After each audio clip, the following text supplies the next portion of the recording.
Hi, I'm Jaimee Francis, a features writer at JURIST and a first-year law student at Boston University. Today, I will be interviewing Kateryna Kyrychenko to get her unique perspective on Russia's invasion of Ukraine. This is part of an ongoing series of interviews with our Ukraine correspondents, who include law students and young lawyers with ties to Ukraine. Kateryna is originally from Kyiv, Ukraine, and is now based in the Czech Republic. Kateryna, will you please introduce yourself and tell us more about yourself? Hi, my name is Kateryna. I'm a fourth-year law student at Kyiv National Law University, which is located in Kharkiv, Ukraine. I'm originally from that city. I'm studying at the International Law faculty, but my major is in law. So, before the war, I was also a paralegal at a Ukrainian law firm. Awesome. Can you please tell us more about what your life was like before the invasion? Yes, it was actually quite an average life of a Ukrainian law student. I was, going to university at COVID era, and I was also interning at a law firm. I was actually promoted to paralegal a week before the invasion, the full-scale invasion. And I don't know, it was a pretty simple student's life. I was also involved in the International Law Society, but I'm surrounded by very active law students, and I can't say that that was too much.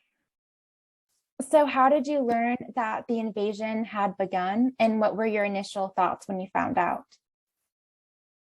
Well, I've actually, it's difficult to define the exact moment because the day I was actually planning a trip to another city on February 24th. That's why I've decided to stay with my family that night.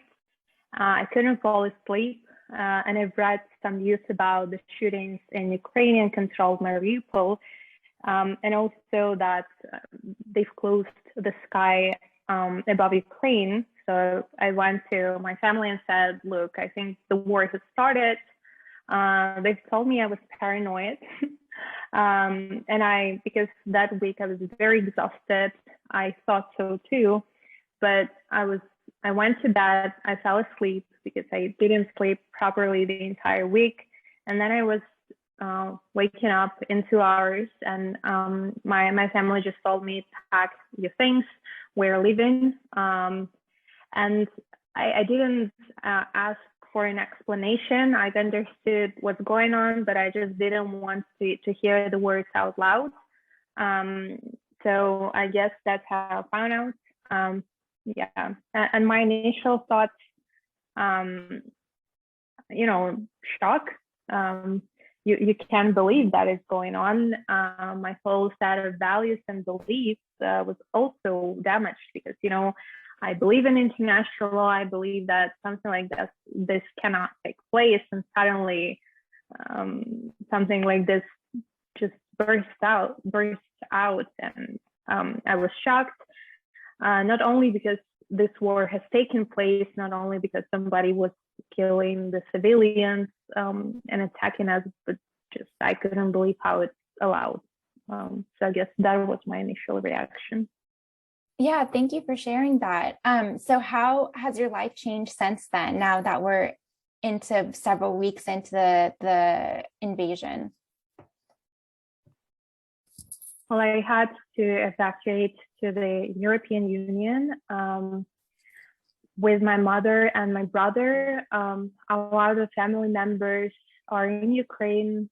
Some of my friends are in Ukraine. Some also have evacuated.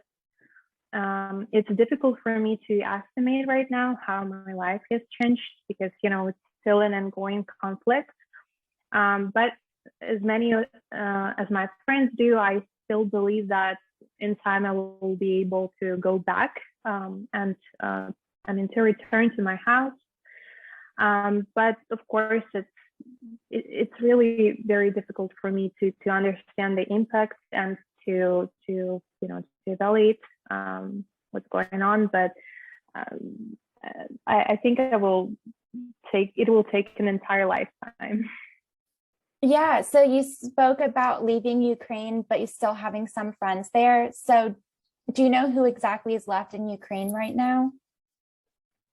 Yes, of course, I'm talking to my friends, even to like close friends and to some friends who are kind of distant, but since the war broke out, you just want to check on them too. Um, it's 50-50. A lot of my friends have moved here. Some of them didn't. I can't calculate, but there is a rule that as to live in Ukraine, if people who are defined in their passport as women, they can live without any barriers. As to people defined as men, there are some limits. People above 18 and below, I think it's 60 or 65, they cannot leave unless they have, for instance, 3 children. So for men, it's much more difficult to leave the country unless, I just said the exemption. So so a lot of my male friends, they are in Ukraine, but probably some of them have evacuated to west of Ukraine, but some of them have decided to stay in Kharkiv and volunteer.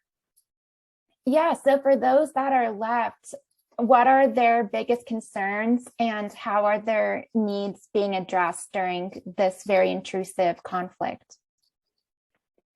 Yes, it actually, if you know, the attacks on Ukraine are uneven. For instance, the situation in Kharkiv or Mariupol, well, those are incomparable. But for instance, the situation in the south of the country is much better than it's in the eastern regions, especially Donbass. So it depends on where you stay, because for instance, in Kyiv, there were news yesterday that some of the coffee places are opening. Actually, in Kharkiv, some of the coffee places are opening. It depends. Some of the people have decided to join the army. Some of the people have decided to join the territorial defense forces.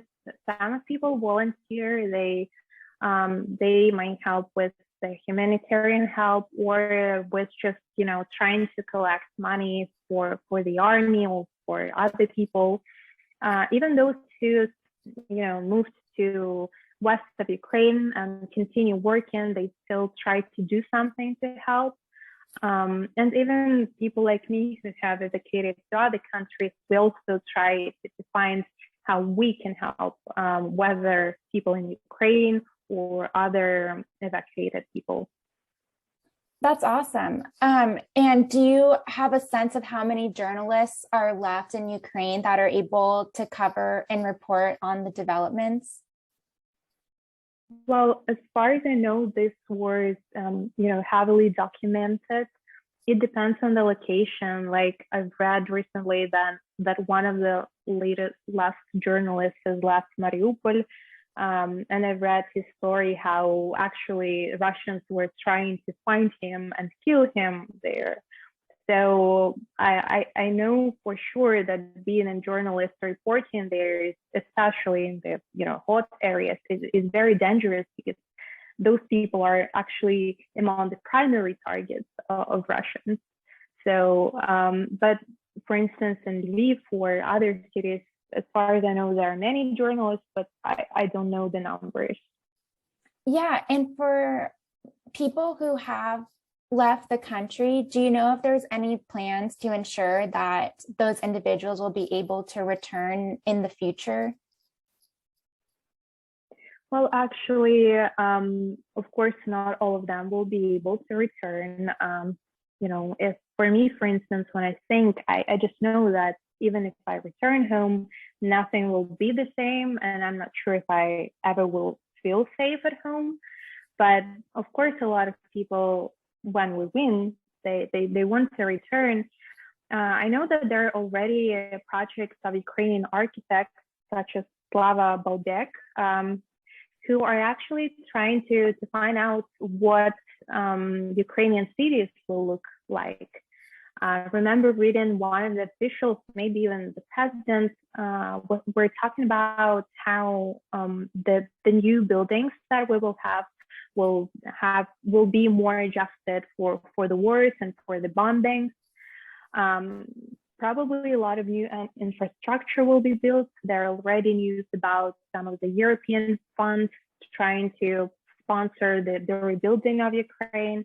So, but there will be a lot of rebuilding, but unfortunately, it's not new. We have the Second World War has taken place on our territory. It has damaged a lot of our infrastructure. Still, a lot of it was rebuilt, and one particular example for me personally is actually the city of Mariupol, which you have heard of. You know, in 2014, Mariupol has suffered a lot from the shellings, but then after it was taken under Ukrainian control, it has become an example of the prosperous city. A lot of cultural projects have taken place there. It was actually one of the fastest growing cities in Ukraine. Actually, I remember discussing with my friends this summer. They have published the projects of the university that was about to open in Mariupol. It was really cool, especially in comparison to the other universities in Ukraine. So before the new escalation, it was actually one of the good examples of how we are able to rebuild what we have. Yeah, in addition to the rebuilding that will have to take place once the conflict is over, how else do you think the future of Ukraine will be impacted, especially considering the large number of individuals who have left the country and might not return? Well, actually, I believe that it depends on the outcome. I try to keep in my mind different scenarios. Of course, I try to believe in the victory, but you know, if you look into the history of Ukraine, there's a lot of oppression, a lot of colonization, artificial famines that are considered genocide. So I don't know. There are different scenarios. I hope for the best. Of course, not everyone will be able to return, but a lot of people are willing to do so. And rebuilding, I believe that we will be able. Everybody's hoping that we will be able to live even better than before. But once again, it depends on how this war turns out. Yeah, so what are your thoughts about how other nations around the world have responded to the conflict?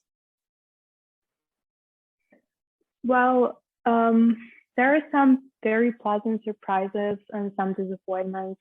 Everybody here is praising, for instance, Poland's reaction and the reaction of other Eastern European nations, such as the Baltic states, because of their support. Not only they were willing to take Ukrainian refugees, they were also very helpful if we are talking about the geopolitics or army in Ukraine. There are also some of the disappointing examples for Ukrainians, but it's not the nations that we disprove, but how the governments react. There was a scandal with Germany, for instance, of which our ambassador has talked, how one of the senior officials the day the war broke has said to him, "It will be over in 2 days. We don't see a reason to arm you." So it was very, heavily discussed here. So a lot of people are grateful to the United States and to NATO, but a lot of us emphasize that more needs to be done. A lot of people demanded to close the sky, but if not closing the sky, probably to supply us with some means to protect from the bombings.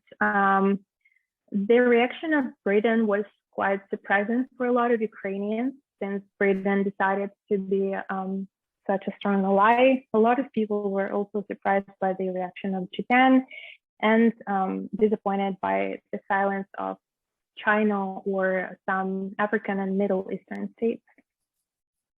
How do you recommend that individuals respond effectively? Because you did make the distinction between the nations and the governments.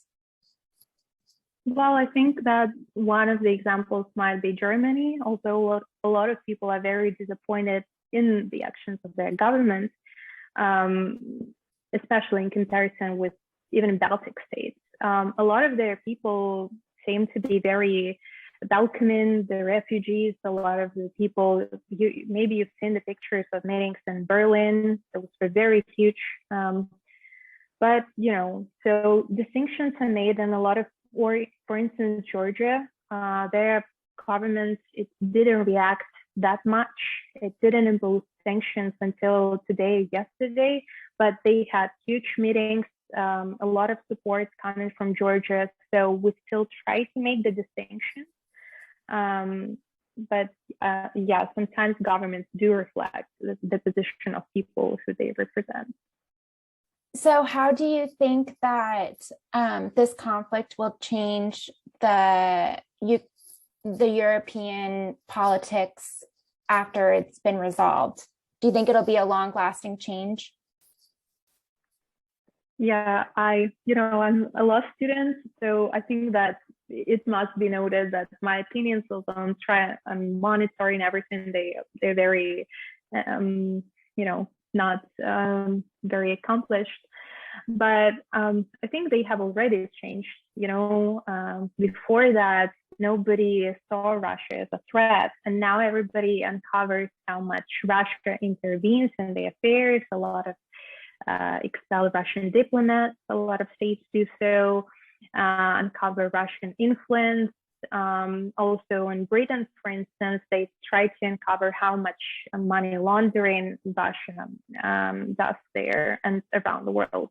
So I think that for democracies, it will have an impact. It already has some. They are trying to find out how they have ties with the corrupt regimes, and not only Russia. But after 2014, after the annexation of Crimea and the invasion in Donbass,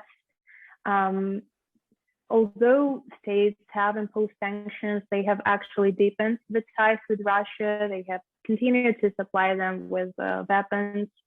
So there is fear here that after some time, everything will go back to business as usual.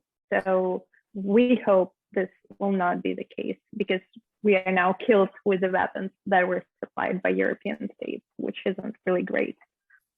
Yeah, I know you touched earlier about some of your hopes for Ukraine. And so I did want to finish off with speaking more about those hopes about your future.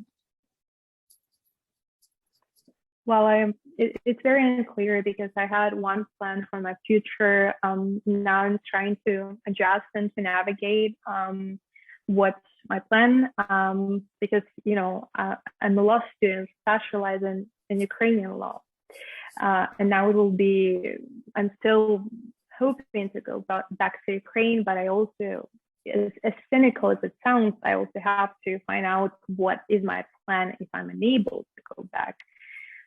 So it's a little bit turbulent. I'm trying to find opportunities for growth. I'm applying to LLMs here, but I do hope that I will be able to go to LLM to my university, but I don't know if that's possible. Yeah, thank you so much, Kateryna, for sharing your unique insight on the recent developments in Ukraine. Thank you so much. Thank you. It was a pleasure.